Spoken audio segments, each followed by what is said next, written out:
The slap's echo died, but the live stream was still rolling. Across millions of screens, influencer Leo Vex Maxwell saw his career end, not with a bang, but with the unbreakable gaze of the tomb guard he just struck. The July sun beat down on Arlington National Cemetery, the oppressive DC humidity clinging to the air like a wet blanket. It was a heat that seemed to warp time, pressing down on the endless, silent rows of white headstones. They stood in perfect formation, a disciplined army at rest, their marble faces gleaming under the harsh afternoon light. The air smelled of meticulously cut grass, old stone, and the faint, reverent quiet of 1,000 stories held in trust. At the tomb of the unknown soldier, a crowd gathered on the plaza, their usual tourist chatter hushed to respectful whispers. Families, veterans in crisp caps, and curious onlookers watched the sentinel. The rhythmic click-clack of his polished boots on the granite was the only sharp sound, a metronome of devotion. 21 steps. Pause. Turn. 21 steps again. A cadence as steady and vital as a human heartbeat. The guard was Specialist Eli Vance. At 28, he was carved from the same granite as the monuments surrounding him. His uniform, the immaculate dark blue of the old guard, was flawless, its creases sharp enough to cut paper despite the suffocating heat. His storm-gray eyes, fixed on a point beyond the Potomac, held a quiet fire, an intensity forged not in training halls but in the crucible of combat. Under his pristine white glove, the skin on his left forearm bore a faint, puckered burn scar, a memento from dragging a brother in arms from a burning Humvee outside a village in Kandahar province. For Eli, this wasn't a post. It was a vigil. He was guarding not just a tomb, but the very soul of sacrifice. Then, a new sound disrupted the sanctity. A grating, self-assured voice that sliced through the reverence like a shard of glass. No, that's not gonna work for me. I need to be closer. The Vex Nation deserves the real deal, not some blurry shot from the cheap seats. Leo Vex Maxwell was a splash of neon in a world of solemn white and green.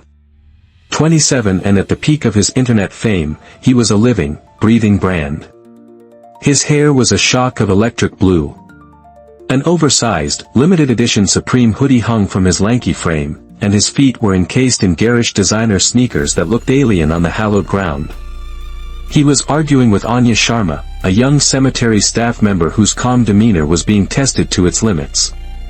"Sir, I understand you want to create content," Anya said, her voice even but firm. "But this is a restricted area.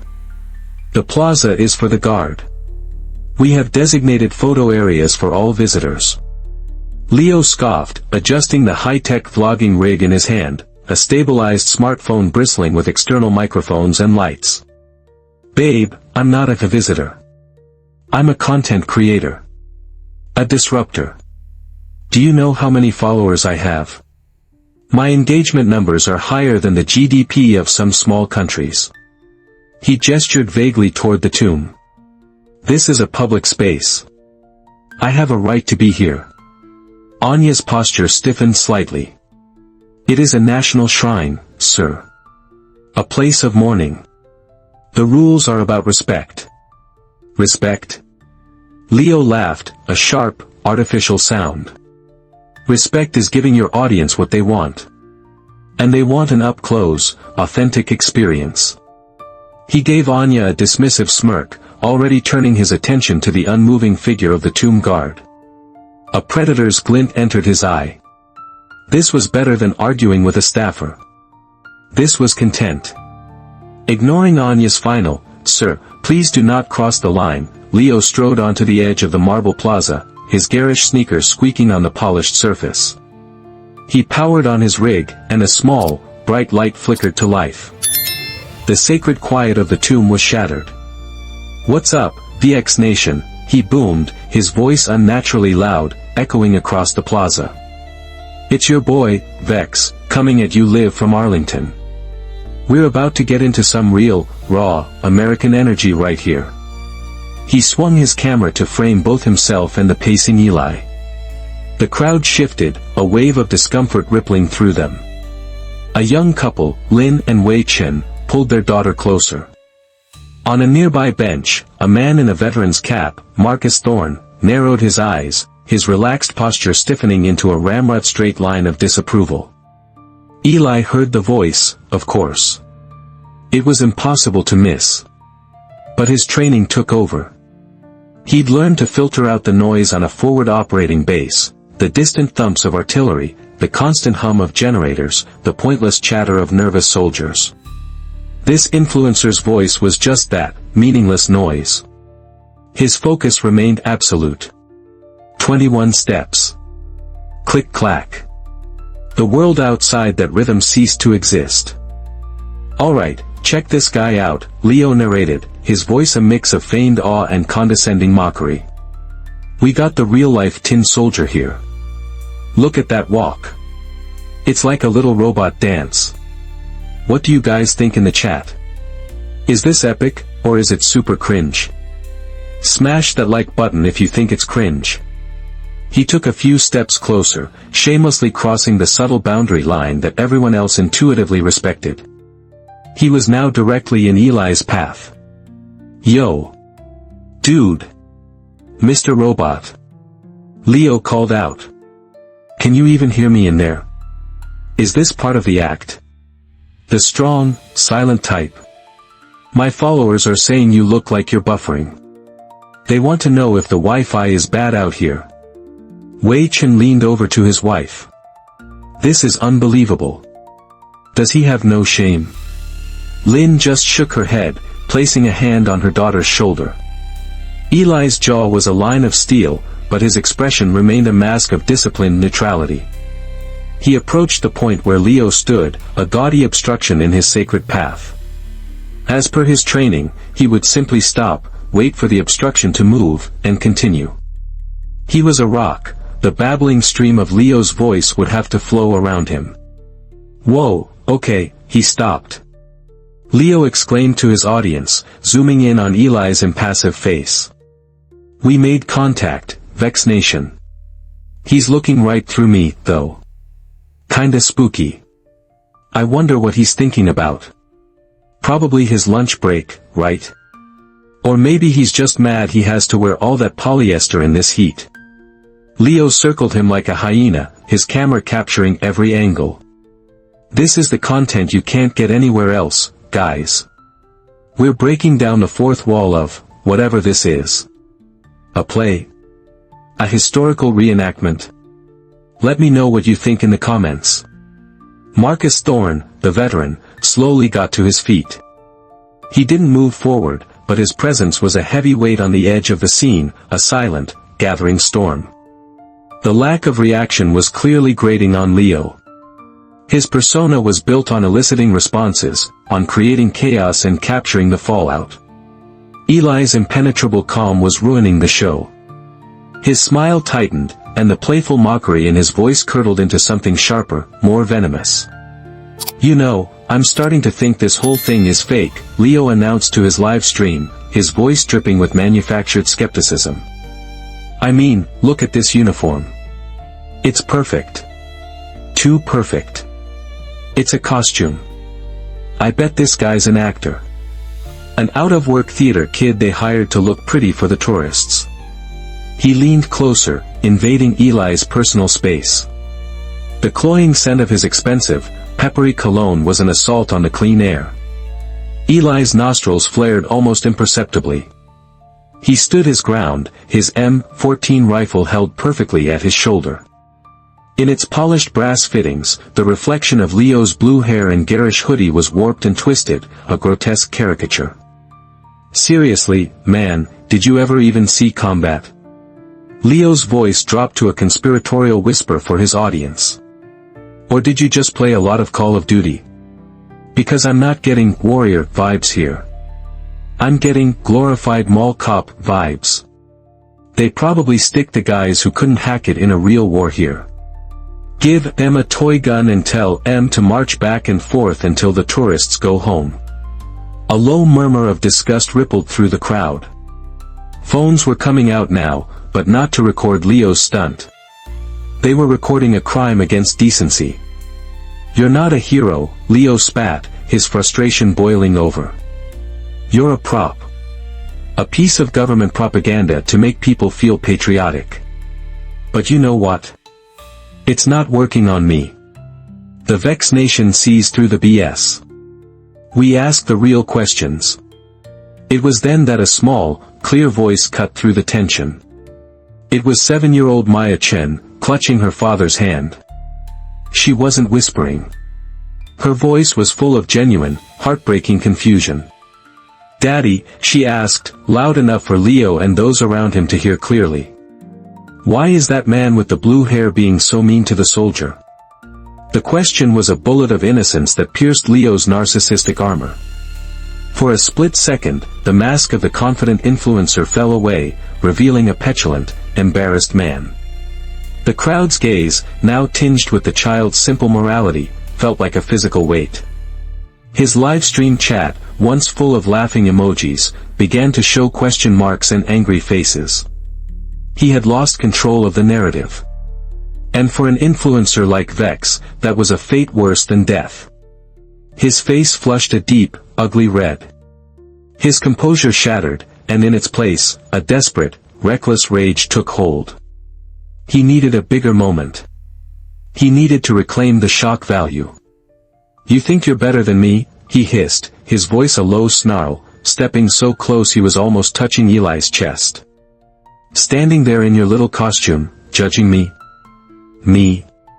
I could buy and sell you. I have millions of people who listen to me." His free hand, adorned with chunky silver rings, trembled and began to rise. "Let me show you what I think of you and your precious, silent act." Time seemed to slow, the humid air growing thick and heavy. The crowd held a collective breath. The swing of Leo's arm was a blur of motion, his rings catching the sunlight in a cruel flash. Crack. The sound was sharp and obscene, an acoustic violation of the sacred space. It echoed off the marble and silenced every bird, every whisper, every breath. Leo's open palm had connected squarely with Eli's cheek. A wave of gasps and a few horrified shouts broke the ensuing silence. Maya Chen let out a whimper and buried her face in her father's leg. Someone in the crowd muttered, "Oh my God, he actually did it." Leo stood frozen for a second, his hands still tingling, a flicker of savage triumph in his eyes. He'd done it. He'd gotten a reaction. The ultimate content. But the reaction wasn't what he expected. Eli hadn't flinched. His head hadn't moved a single millimeter. His posture remained unbroken. His eyes, still locked on the horizon, seemed to harden, like cooling steel. A vivid red handprint began to bloom on his cheek, a stark brand of dishonor, not on the guard, but on the one who struck him. The silence that followed was more damning than any shout. In that quiet, Leo saw not a man he had broken, but a monument he had failed to deface. The triumph in his eyes curdled into a dawning, sickening dread. "There," Leo stammered, his voice losing its bravado, cracking under the weight of 1,000 accusing eyes. "Maybe now you'll learn to." "Ma'am," Eli said. His voice wasn't loud. It was low, steady, and cut through the tension like a surgeon's scalpel. He had misgendered Leo, not out of malice, but out of a deep, conditioned respect that was so ingrained it was his default response to a civilian. The error was more powerful than any insult. For the first time, Eli's head turned, just a few degrees, until his storm-gray eyes met Leo's. There was no anger in them.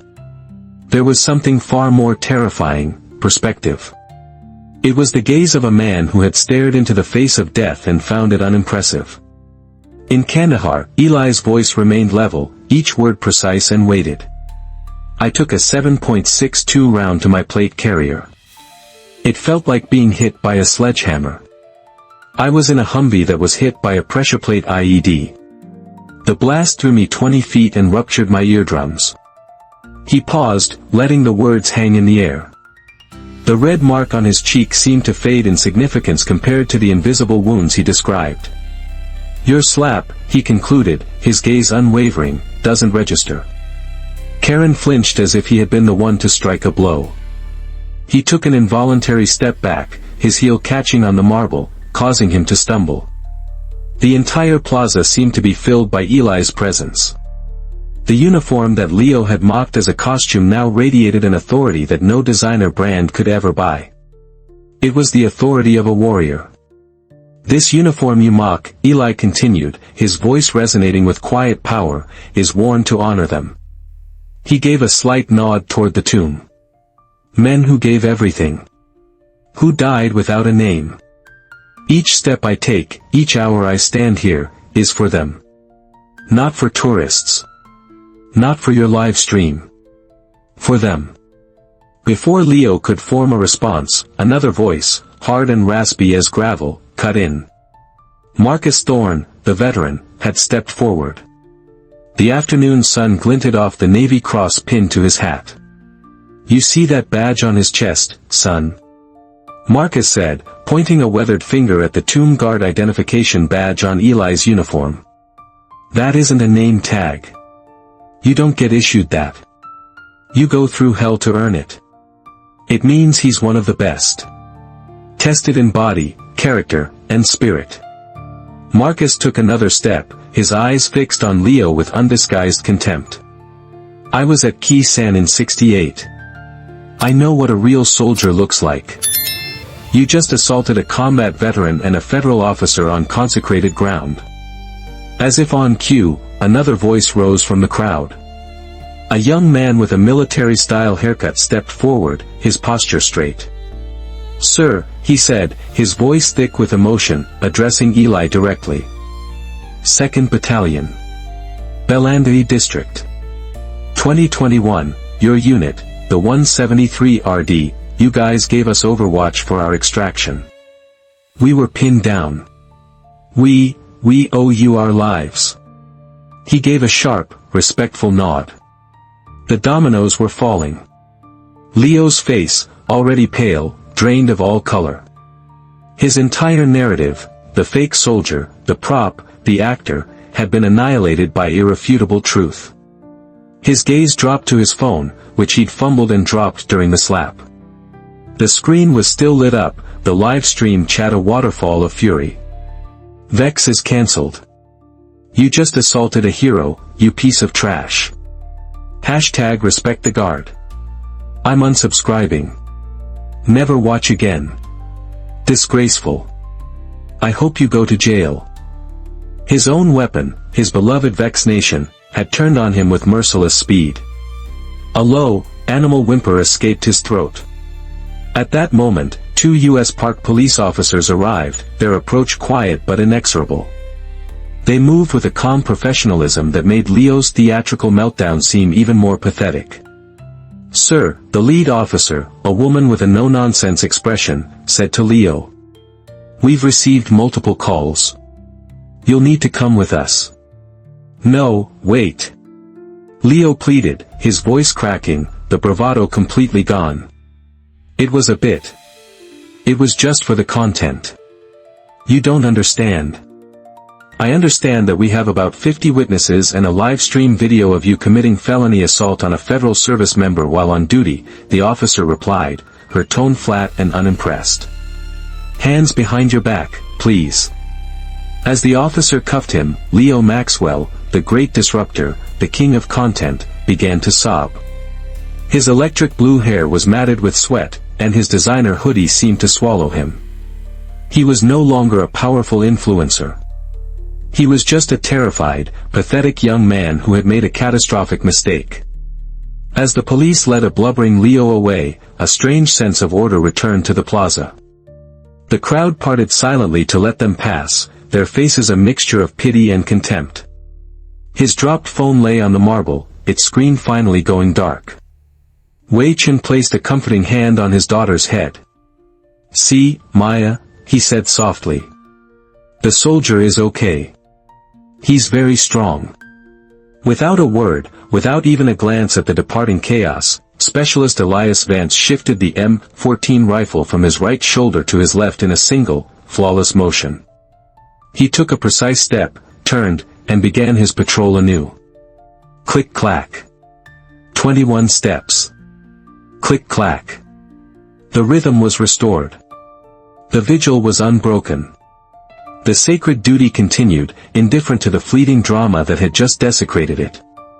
Marcus Thorne watched him go, a sad, proud smile on his face. He shook his head slowly, murmuring to no one in particular, "Thank God for men like that." The sun dipped lower, bathing the tomb in a warm, amber light. The plaza grew quiet again, the earlier chaos fading like a bad dream. Some might see a soldier pacing in the twilight and think it's just a ceremony, a performance for a dwindling audience. But men like Eli Vance know better. They stand for something larger, something quieter and more profound than the loudest voices clamoring for attention. They stand for duty, for honor, for a sacrifice so total it requires no name. Leo Maxwell learned that lesson today. In the shadow of a monument to the nameless brave, his moment of manufactured fame led him to strike a man who had bled for his freedom. The mark he left wasn't truly on Eli's cheek, but an indelible stain on his own character, broadcast for the world to see. As we walk away from this place, it begs the question, what is true strength? Is it the power to command millions of followers with a tap on a screen? Or is it the discipline to stand your post, under fire or under a slap, for a cause greater than yourself? Leo Maxwell represents a world obsessed with fleeting fame. Elias Vance represents a world built on enduring duty. Which world do you choose to build every day? Let us know your thoughts in the comments below. Please, comment with respect for the topic and for each other. Because respect, like service, isn't demanded. It's earned. The final, rhythmic click-clack of Eli's boots echoed across the marble, a sound as timeless and unbroken as Arlington itself.